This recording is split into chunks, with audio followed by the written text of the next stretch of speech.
এটা আমি দিয়েছি। শিবির সম্পর্কে তুমি কি জানো?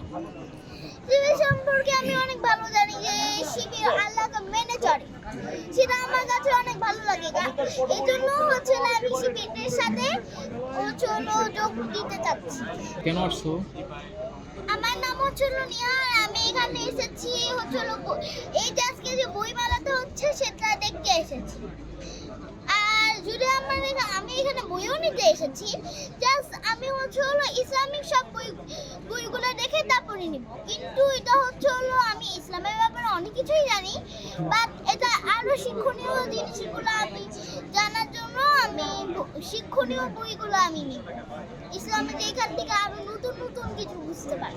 বইমেলাতে এসে তোমার কেমন লাগছে? আলহামদুলিল্লাহ, অনেক ভালো লাগছে। কি কিনেছো আজকে? এটা আমার কিনা হয়নি, বরং এটা আমাকে শিবিরের পক্ষ থেকে গিফট করা হয়েছে। শিবিরকে চিনো? ইয়েস। কেমন শিবির? অনেক ভালো। কি শিবির করতে চাও? ইয়েস।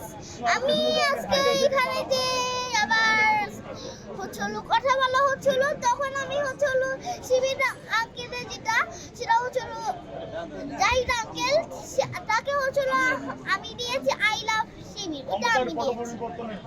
শিবির সম্পর্কে তুমি কি জানো?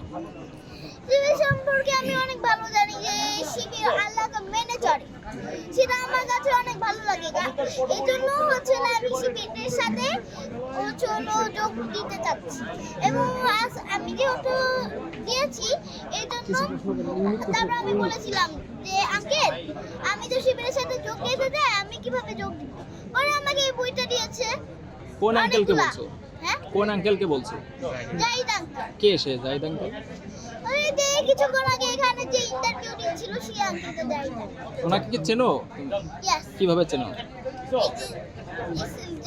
শোনা হয়েছিল, তারপরে আবার এত কিছু হয়েছিল, তারপরে আবার শিবির ডাকা হয়, তারপরে এখান থেকেই জানা। শিবিরের কোন দিকটা ভালো লাগে বেশি? আমার শিবিরের পুরোটাই ভালো লাগে। যেটা নামাজ পড়ে, তারপরে 5 ওয়াক্ত নামাজ পড়ে, সবাইকে আবার দাওয়াত দেয়, এরকম। আচ্ছা, তুমি যদি শিবিরে যোগ দাও, দিবা কিনা? যদি সুযোগ আমি দেওয়া তো হয়, যোগ দিচ্ছি, যোগ দিতেও চাচ্ছি। কবে নাগাদ দিবা? কত বছর পরে? আমাকে তো বই দেওয়া হয়েছে, বলেছে যে এটা পড়তে পড়তে যদি এটা শেষ হয়ে যায় তাহলে তো আরেকটা দিবে, তারপর ওইখান থেকে নাকি আমি শিবিরের সাথে যোগ হয়ে যাব। ঠিক আছে, থ্যাংক ইউ।